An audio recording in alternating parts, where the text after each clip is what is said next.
Asher. Hey, congratulations for Dig. Thank you so much. I love crime dramas, and this is one of those crime dramas that people definitely do need to watch. So, hey, I congratulations. appreciate that. We were, my goal was to make a crime drama that would be evergreen and kind of stand up against some of the best of the sort of, independent crime dramas of the last 30 years. Absolutely, absolutely. So let's start off with that easy question. What initially drew you to this project? I mean, how did it landed on your desk? I was editing a film that's coming out next month called Slayers, and my producing partner Daniel had gotten the script a few months before, and was already talking to Thomas about it. Thomas was in Slayers, and Daniel and Thomas talked about it, and then they approached me to come in and direct the film. I'd never done anything like this before, but it's my favorite thing, and I've always wanted to do crime thrillers and crime dramas. That's sort of like what I watch, since I was a little kid, since I was watching 1940s and 1950s noir, and then afterwards 1970s, New Hollywood crime drama, and then obviously being 42, growing up as a teenager in the 90s, so many great independent crime dramas from Hard Eight to Reservoir Dogs, Way of the Gun, Usual Suspects. The list goes on. So this was sort of like secondhand for me, to be honest. Wow. So so Thomas Jane was already on board with this project, but what was the first thing you had to do to to initiate this project? What was it, the cast or the location? Well, credit to my partner Daniel. He had a pretty good idea in mind for, hey, I think we got this ranch we can do this at. And Thomas and Harlow are already kind of engaged, and we really needed to get that final piece, which ultimately became Emil. And I knew Emil through friends. I thought he would be great, and I really wanted to do a little bit something different than was on the page with it. There's obviously a great history of home invasion movies. Obviously, this is a little bit more of a desert noir spin on it, but looking at Desperate Hours, looking at Funny Games, and obviously there are several others. But there's always a really, really, really dynamic lead in the villain role. And I spoke to Emil. We had a long conversation about what he was looking for and how he would commit to this film. We speak a very, very similar language with regards to our sense of humor, our sensibility, subversive nature of our interests. And, we started sort of spitballing on what the character of Vic could ultimately become. And then I went back and with the blessing of the writers, I did a pretty extensive rewrite to change his role, give him a girlfriend, and kind of bring the sensibility that Emil and I love, sort of Tarantino, Soderbergh vibes, to a film that was pretty. It was pretty heavy on the drama. It's in there already, obviously. The father and daughter stuff is really electric, and obviously Harlow and Thomas make it even more. But that's what grabbed me to begin with. But having this sort of really subversive and chaotic nature of the opposition, I think really elevates this film quite a bit. I do have to admit, I did get those Tarantino vibes of the Pulp Fiction, which was very, very similar to, I want to say, the two people who robbed the restaurant in Pulp Sure. Fiction. Yeah. Yeah. Yeah. I mean, he had it in a couple. I mean, obviously True Romance, and then Natural Born Killers, and so there's obviously lots of DNA there. It's steal from the greats, right? That is true. That is true. Yeah. Now, a lot of people. Maybe I'm just speaking for myself. I was unfamiliar with Harlow Jane. I didn't know. I didn't know she's Thomas Jane's daughter, and working together on the same project here. Can you talk more about that? Yeah. We auditioned her. Thomas said, "Hey, I'm gonna try my daughter out. I think she'd be really great for the role." I said, "Sure." She's fantastic. Obviously, Thomas and his ex-wife Patricia are from a crazy lineage. Patricia, several generations of Arquettes. Their daughter is a fantastic natural performer.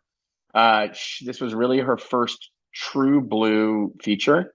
She had done some really small stuff, but she calls this her first movie. And she went right from here to working, on stage with the Actors Studio for a handful of months, and then being in Rebecca Miller's new film. So she certainly has a trajectory of being an actor for a very long time, and probably a very high degree. She's a really fantastic young performer. What's the dynamic on set for a father-daughter on a feature film like So this? I'll tell you, they're best friends, which is cool. We're out in the desert. There's one 2.5, maybe 3-star hotel in town. We're all staying with each other. I drove them back and forth sometimes because it's a smaller film, and it was really fun. I mean, they brought their cat with them. They have a really great relationship. For someone, Thomas Jane seems like, from the outside, like this sort of rough, relic of sort of cowboy, movie stardom. And sure, there's a bit of that. But the other side that makes it so fun to hang out with him is he's like just a really nice guy and super supportive. And it comes through with the parenting. You see it. He's so sweet with Harlow, and she is funny. She calls him out on his shit all the time. And, they have a real father-daughter relationship, the way that, real parents have with their kids. And I think that I've said this in a couple other interviews, the performances could have been terrible, or they could have been amazing. And it definitely went on the amazing side. Sometimes when people work together that have intimate relationship, they put walls up so that they don't expose the way that they really feel. And then sometimes performers are either naturally like Harlow, or experience-wise gifted enough to put themselves out there bare and allow things that are from their personal life to come up in roles. And as a director who is an acolyte of performance-driven film, performance-driven directors, I like to keep an open space to explore and to not be so tied to words, so that we can get to the true essence of what the story and what the characters are about. Now, in the script, was the house in the desert was always the original type of idea in the script? It actually was. It really was.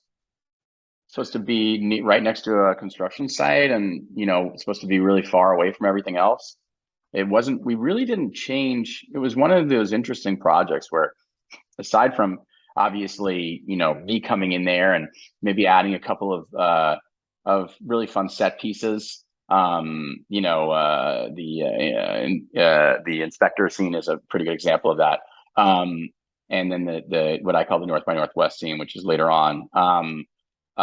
There, a lot of stuff was on the page, and it was really about the tweaking the dialogue between the sort of toxic lover psychopaths.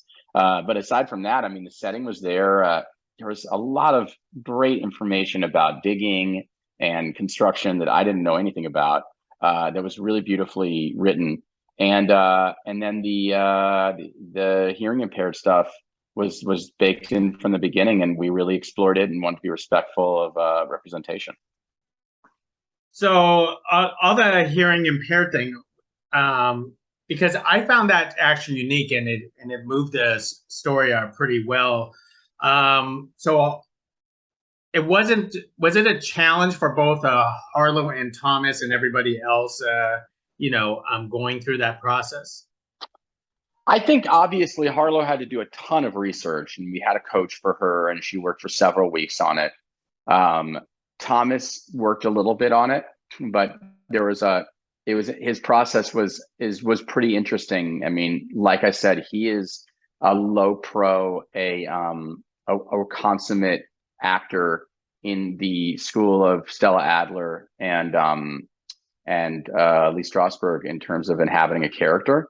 And so he only wanted to learn the things that he was going to learn in the film.